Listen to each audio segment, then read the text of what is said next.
Muy bien, ustedes saben que la vacuna antigripal tiene características muy particulares, que podemos decir características únicas entre todas las vacunas. Y les voy a mencionar las más destacadas. Por un lado, es una vacuna que está sujeta a la vigilancia en todo el mundo, que se hace en los laboratorios de referencia, como mencionó recién la doctora Baumeister, donde el Instituto Malbrán en Argentina es un lugar de referencia muy destacado. La información que recaba el Instituto Malbrán con Elsa y su grupo se remite al CDC, a ese lugar nos toca reportar.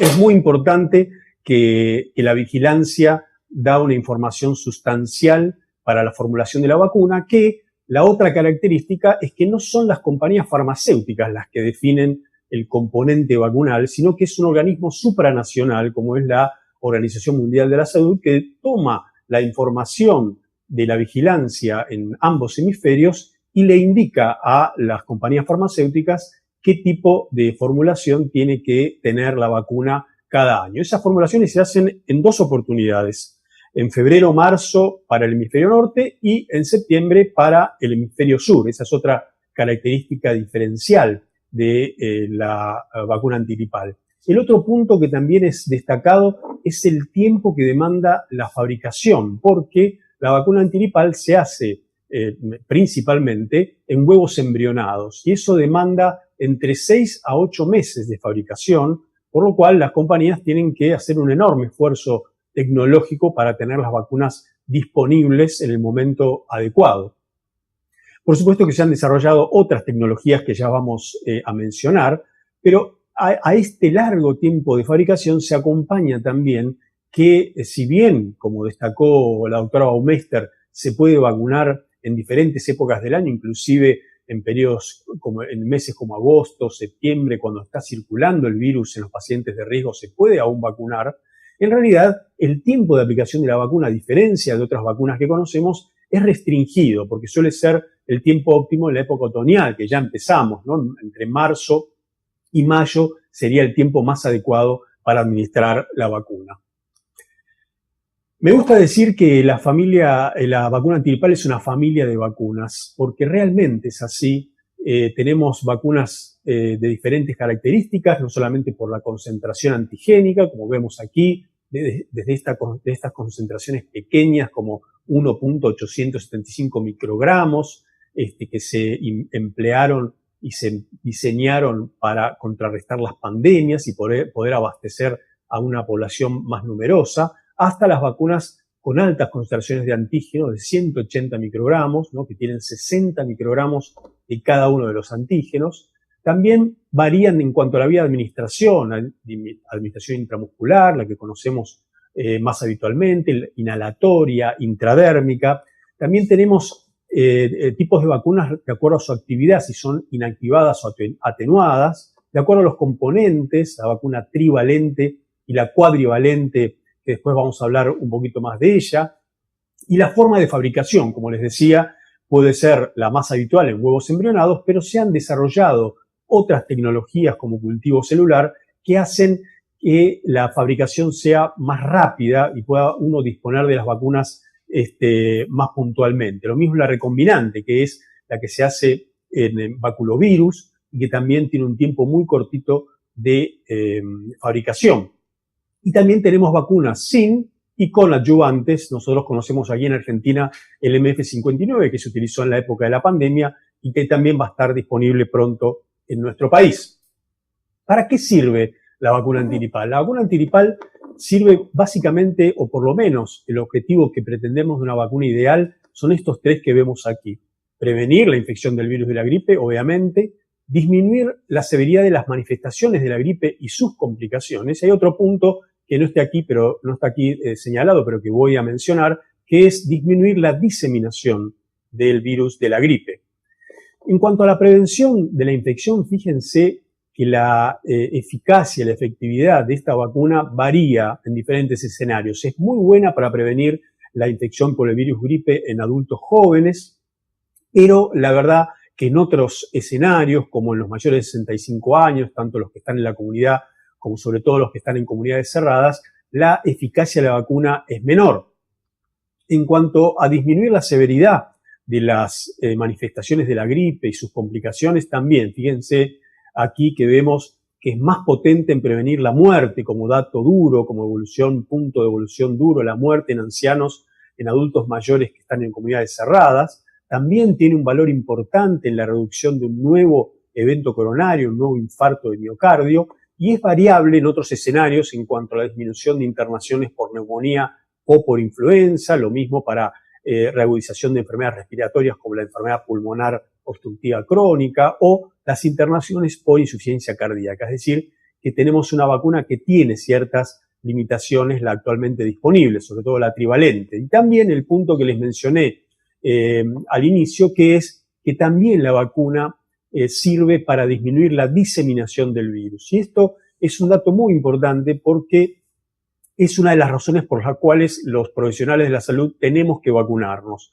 Ustedes saben que durante la época de circulación del virus, durante la época de epidemia, se calcula que entre un 30 a un 40% de las personas pueden tener el virus de la gripe en la nasofaringe y estar completamente asintomáticos, pero pueden transmitir el virus al hablar, al toser o al estornudar. Así que eso justifica en gran parte la necesidad de vacunar al personal de la salud justamente para poder cuidar a quienes pretendemos también proteger.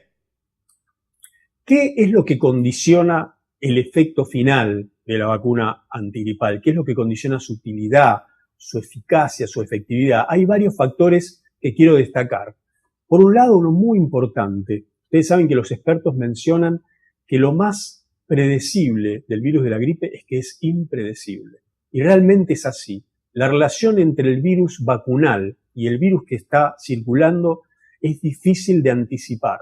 Entonces, ese match, como se denomina, entre el virus vacunal y el virus circulante, es una de las razones por las cuales la vacuna puede no ser tan útil como pretendemos. El otro punto es el tipo de vacuna. Una cosa es administrar una vacuna trivalente, otra que tenga los 4 componentes, como mencionó Elsa. En Argentina hace muchos años co-circulan los 2 linajes del virus B. También difiere si la vacuna tiene o no adyuvantes. Ustedes saben que los adyuvantes justamente tienen la finalidad de expandir la respuesta inmune. Y también otra característica es si la vacuna, de acuerdo a cómo está fabricada, es una vacuna de subunidades que consiste solamente en las glicoproteínas de superficie, la hemaglutinina y la neuraminidasa, como ven en el dibujo, o son vacunas de subunidades, las subunidades que las acabo de mencionar, o son vacunas split. Las vacunas split tienen una diferencia sustancial, que es que reúnen varios fragmentos de diferentes partes del virus, y esto hace que probablemente sean más inmunogénicas e inclusive que despierten la respuesta de las células T, de manera que pueden tener un efecto adicional a diferencia de las vacunas de subunidad. El momento de administración de la vacuna también es una situación clave. Hace poquito el Centro de Control de Enfermedades publicó justamente cómo va disminuyendo la efectividad de la vacuna mes por mes. En el caso del virus H3N2 y del B lo hacen a razón de 7% por mes y del H1N1 pandémico lo hacen a razón de entre 6 a 11% por mes. Es decir que si bien hay un momento adecuado, como decíamos, restringido para implementar la vacunación ahora en la época otoñal, hay que tener en cuenta que hay veces que el virus empieza a circular más tempranamente, como pasó aquí en Argentina, que empezó en el 2016 en mayo a circular, y otros años que demora, por el contrario, en aparecer. Y por supuesto que tiene mucha importancia el hecho de las campañas de vacunación adecuadas, no solamente a nivel país, sino las campañas de vacunación que se hagan en las instituciones de salud, que no siempre se logra cubrir a todo el personal que trabaja en ellas. ¿Qué puede ser mejorado? ¿Qué podemos hacer para que una vacuna antigripal, que sabemos que la que tenemos disponible está imperfecta, qué podemos hacer para que podamos tener una mejor vacuna? Bueno, simplemente algunos puntos para destacar. En primer lugar, aumentar los componentes de la vacuna, justamente incluir el otro linaje de virus B, como es el virus Yamagata, el virus Victoria, que estén en la misma vacuna, aumentar la dosis de antígeno, como les dije al principio, 60 microgramos de cada uno de los componentes, administrarla con un adyuvante como el MF59 o mejorando las vías de administración como la intradérmica, que aprovecha el sistema inmune que hay subyacente a la piel y que expande también la respuesta inmune. Más o menos se calcula que todas las vacunas mejoradas, cada una con sus características, mejoran la eficacia de la vacuna relativa, es decir, en comparación con la que ya alcanza la trivalente, y le mostré algunos porcentajes en las imágenes previas, la eficacia relativa versus la trivalente es alrededor del 25 al 30% mayor que la vacuna habitual que no tiene estas características. Las vacunas disponibles en la Argentina van a ser la vacuna trivalente, que tiene el componente A, H1N1 y H3N2, y el B Victoria, como ya mencionó previamente Elsa Baumeister, y la tetravalente, a la cual se le agrega el componente Yamagata, y tiene 15 microgramos por cada uno de esos componentes. Son partículas inactivadas, son partículas virales. Es importante que los pacientes sepan que estas vacunas no pueden transmitir la enfermedad, no hay razón fisiopatológica para hacerla, porque ni siquiera, no solamente no es el virus entero, como se hacía hace muchos años, las que se denominaban las whole vaccines, que tenían el virus entero, que eran muy reactogénicas. Estos son pedacitos del virus, o sea que no pueden causar la enfermedad, por eso podemos darla a ciertos grupos de riesgo como las embarazadas. Están elaboradas en huevos embrionados, las que hay disponibles en Argentina. Va a haber sin adyuvante y con adyuvante solamente trivalente, y la vía de administración, como ustedes saben, la disponible en nuestro país es solamente la intramuscular.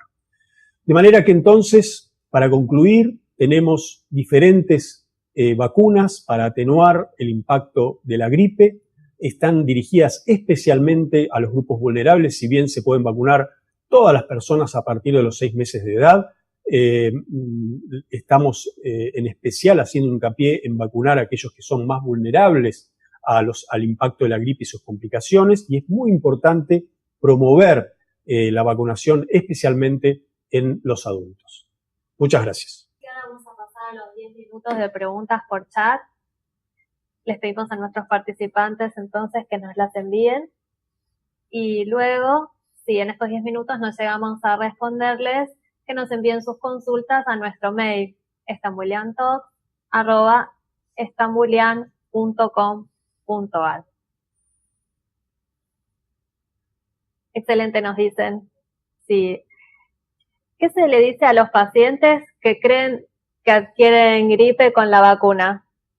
Bueno, eso es una pregunta interesante, porque es muy habitual en la práctica cotidiana. Habitualmente los pacientes dicen: doctor, me vacuné y me resfrié igual. Confunden la gripe con el resfrío. Ustedes saben que la diferencia sustancial es que el resfrío no da fiebre y la gripe sí. Y la otra es que la vacunaron y se engriparon igual. Ustedes saben que durante la época de vacunación y también durante la época de circulación del virus de la gripe, que en Argentina, si bien, como decía Elsa, puede ser todo el año, hemos tenido gripe en verano, aislamientos en verano, pero la época de circulación es entre junio y noviembre en Argentina, circulan otros virus respiratorios que pueden causar otros cuadros pseudogripales y que pueden confundir justamente con la gripe. Así que, en principio, muchas veces hay que advertirle que la vacuna solo protege para el virus de la gripe.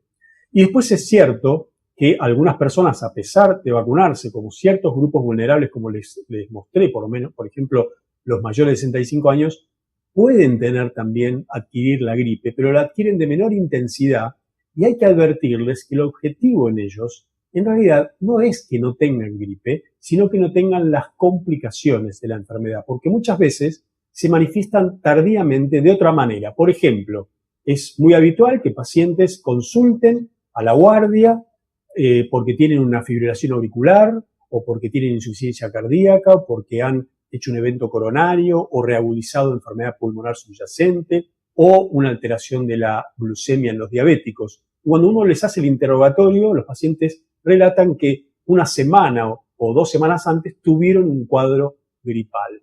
Y eso puede ser el gatillo de estas manifestaciones y por eso muchas veces está subvalorado el impacto de la gripe en la población.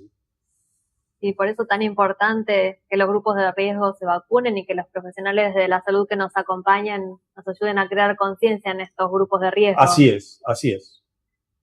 Y también es importante recalcar que la vacuna es inactivada y que por eso... Exactamente. La vacuna, como les dije en la presentación, no es posible, no hay razón fisiopatológica que sostenga que pueda causar la enfermedad, como sí ocurre con vacunas a virus vivos atenuados que justamente tienen la característica de poder producir un cuadro similar al que pretenden proteger. No es así en la vacuna antiripal y como les dije antes, por eso mismo se la damos a las embarazadas, que son un grupo vulnerable.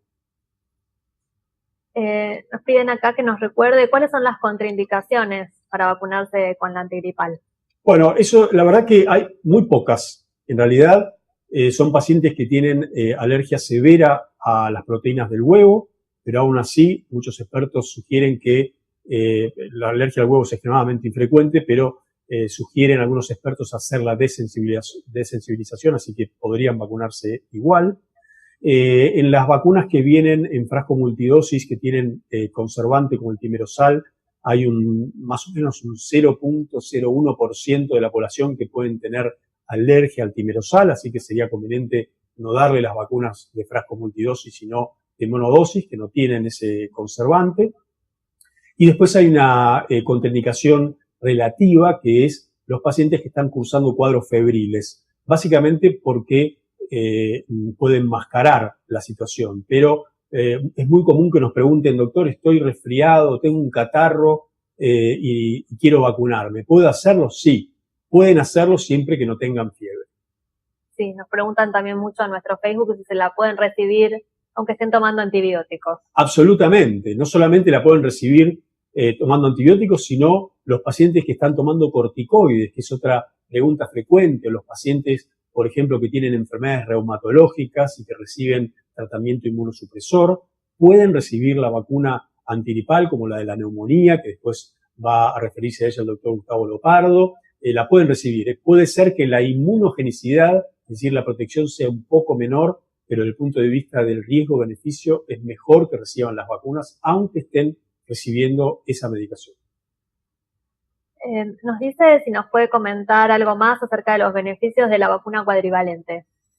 Bueno, es un aspecto interesante. Ustedes saben que la primera vacuna fue monovalente después de la pandemia del 18, que celebramos los 100 años, recordamos, mejor dicho, o rememoramos la tragedia que fue el 2018, la pandemia. Este año cumplimos 10 años de la última pandemia del 2009.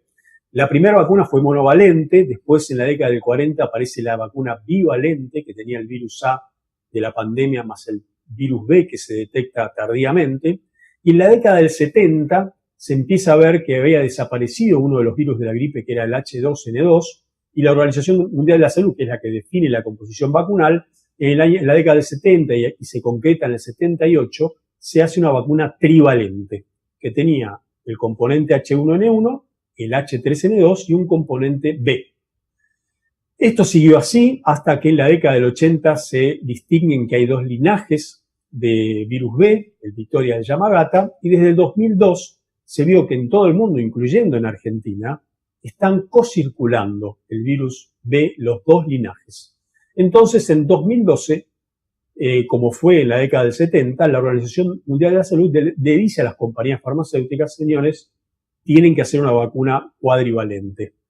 No todas las compañías levantan el guante y asumen el riesgo, porque implica una serie de dificultades desde el punto de vista operativo y tecnológico, producir una vacuna con un componente adicional.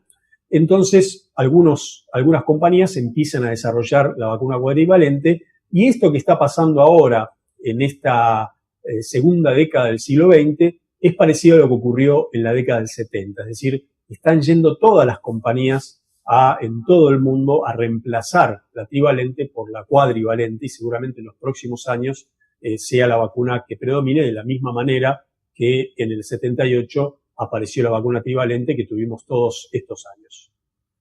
Claro, por consiguiente, la vacuna cuadrivalente lo que nos brinda es mayor protección. Exactamente, se agrega el otro componente del virus B, y como les dije, como otras vacunas mejoradas, incrementa la eficacia relativa entre un 25 a un 30% en forma global con respecto a la trivalente.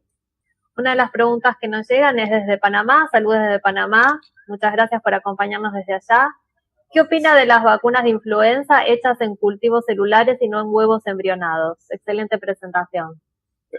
¿Podrías repetírmela, perdón? Sí, ¿qué opina de las vacunas de influenza hechas en cultivos celulares y no en huevos embrionados? Ah, bien, bien. No, muchas gracias, la gente de Panamá, bienvenidos. La diferencia con las, como les dije al inicio, la diferencia con las vacunas producidas en huevos embrionados es que las vacunas en cultivos celulares o la recombinante lo que hacen es aumentar la velocidad para obtener las vacunas. Por ejemplo, la recombinante se demora 6 semanas en obtener una vacuna, en comparación con las producidas en embriones de pollo. Y las en células MDSK o células Vero es un periodo intermedio, pero también muy rápido, que acelera la producción, y eso es de importancia para poder abastecer a todo el mundo de las vacunas disponibles en tiempo y forma. Perfecto. Nos preguntan, ¿se conoce en Argentina el impacto de la vacuna sobre el ausentismo laboral? Bueno, no sobre el ausentismo laboral. Hemos hecho estudios sobre la vacuna antigripal, el impacto en los mayores de 65 años. Ya lo hemos publicado hace unos años con el grupo de trabajo liderado por Daniel Stambulián, pero también en el cual participó el doctor Pablo Bombeí, que es también un líder de opinión en este sentido.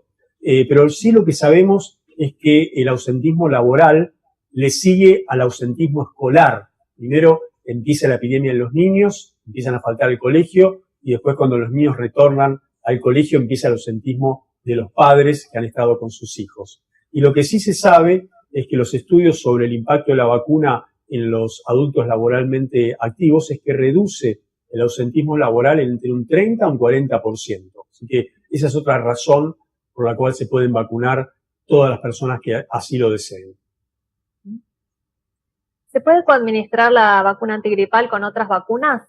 Sí, buena pregunta también. Se puede administrar con cualquier otra vacuna. Ustedes saben que en general las vacunas pueden darse juntas, y como comparten indicaciones con la vacuna antineumocóxica, como va a mencionar después Gustavo, absolutamente se pueden dar juntas, solamente que respetando que sean sitios de administración diferentes. Habitualmente se da una en un hombro y otra en otra. ¿Paciente oncológico vacunado antes del tratamiento, siguen vigentes luego de terminado el tratamiento? Como les dije en otros huéspedes inmunocomprometidos, los pacientes con enfermedades oncológicas también tienen indicación de vacunación. Hay que hacerlo en lo posible antes justamente de iniciar el tratamiento y tratar de postergar el inicio del tratamiento más o menos entre 10 a 14 días, que es lo que demora en desarrollar anticuerpos. Pero si no es posible, tiene que tratar de estar lo más lejos posible del tratamiento oncológico para mitigar el efecto que puede tener ese tratamiento sobre la inmunogenicidad de la vacuna. Como les dije, puede tener menor inmunogenicidad, pero riesgo-beneficio es preferible que estos pacientes reciban la vacuna, con una razón adicional. Estos pacientes pueden tener más de un episodio de gripe y sus complicaciones, y pueden tener inclusive coinfecciones, es decir, tener una gripe A, después tener una B, e inclusive tener A y B al mismo tiempo. Así que es muy importante los huéspedes especiales que reciban la vacuna. ¿A quiénes se aconseja la vacuna con adyuvante? Bueno, la vacuna con adyuvante es una vacuna interesante que mejora la respuesta inmune, y que los trabajos están hechos sobre todo en mayores de 65 años. Justamente son los que tienen menor respuesta en ese sentido, así que sería un grupo al cual estaría destinado este tipo de vacuna mejorada, como les dije en la presentación. ¿Me podría comentar si es frecuente la presentación de vasculitis como efecto adverso? Los efectos adversos de las vacunas son infrecuentes, extremadamente infrecuentes. Cuando hacíamos las campañas de vacunación aquí en Argentina, a los pacientes que forman parte de nuestro Medicare, el símil del Medicare americano, que es el Instituto Nacional de Seguridad Social para Jubilados y Pensionados, con más de 7 millones de dosis administradas en un periodo de 6 años. La verdad que los efectos adversos son más frecuentes los locales, un poco de dolor en el sitio de aplicación, pero son ligeramente leves, y los efectos sistémicos como la fiebre son también muy frecuentes, se presentan en las primeras 24 o 48 horas, así que es una vacuna que es segura. Y otros fenómenos inmunológicos son extremadamente infrecuentes. De la misma manera que la vasculitis, también el Guillain-Barré son fenómenos extremadamente raros. Se calcula que hay un episodio de Guillain-Barré cada millón de personas vacunadas, y nosotros en la vigilancia activa que hacíamos en esos años de vacunación, más de 7 millones de dosis aplicadas, no tuvimos ningún episodio de Guillain-Barré. Así que es una vacuna que es segura para administrar. El doctor ya comentó el impacto del virus de tipo B. No sé si quiere agregar algo más. Bueno, podemos agregar, en realidad ustedes saben que el virus B parece aquel miembro de la familia que pasa inadvertido y que parece que es el que ocasiona menos problemas y quedó un poquito relegado por el impacto del H3N2 y después del H1N1, como hemos aprendido en la pandemia del 2009.